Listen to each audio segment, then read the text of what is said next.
এখনকার যুগে একটা প্রশ্ন, গল্প আগে হয় না কাহিনী আগে হয়, না কাহিনী আগে হয় না গল্প আগে হয়।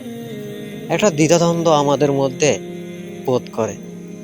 একটা কথা কি জানেন, যারা আজ প্রশ্ন করছেন এখানে সেখানে ইসলাম মার খাচ্ছে, এই দেশে সেই দেশে ইসলামের জনগণ মার খাচ্ছে, এটা কিন্তু 1400 বছর আগে, বর্তমানে 1500 বছর আগে আমার রসুল এগুলো সব কিছু বলে গেছেন। কিন্তু আমাদের মাথায় এগুলো ঢুকে না, আমরা এগুলো বোঝার চেষ্টাও করি না, কখনো শোনার চেষ্টাও করি না। আফসোস এটাই যে আপনি আমরা হচ্ছি মুসলমান। একটা কথা কি জানেন, ইসলাম একদিন জয় হবে, ইনশাআল্লাহ জয় হবে।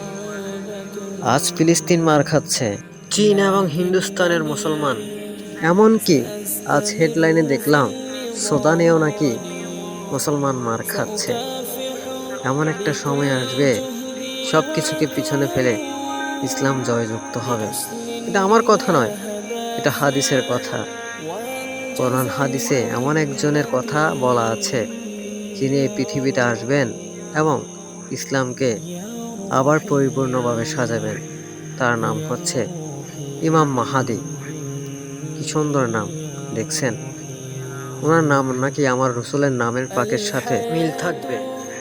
আজ আমরা যারা সৌদি আরবকে বলছি, সৌদি আরব কথা বলছে না, এই করছে না সেই করছে না, আসলে বাস্তব এই কথাগুলো কিন্তু আমার রসুল পাক আরো 1500 বছর আগে বলে গিয়েছেন যে এভাবে মুসলমান মার খাবে আর অন্যান্য মুসলমানরা চেয়ে চেয়ে দেখবে। ঠিক তেমনি তাই হচ্ছে। আমার রসুলের কথা কোনোটাই মিথ্যা নয়, সবকিছুই সঠিক। কারণ উনি সবকিছুই জানতেন আর আল্লাহ পাক ওনাকে জানাই দিতেন। সেজন্য সুবহান আল্লাহ, সুবহান আল্লাহ, আমরা এমন একজন রসুলের উম্মত হয়েছি। আল্লাহ পাকের দরবারে লক্ষ কোটি শুকরিয়া। আলহামদুলিল্লাহ, আলহামদুলিল্লাহ।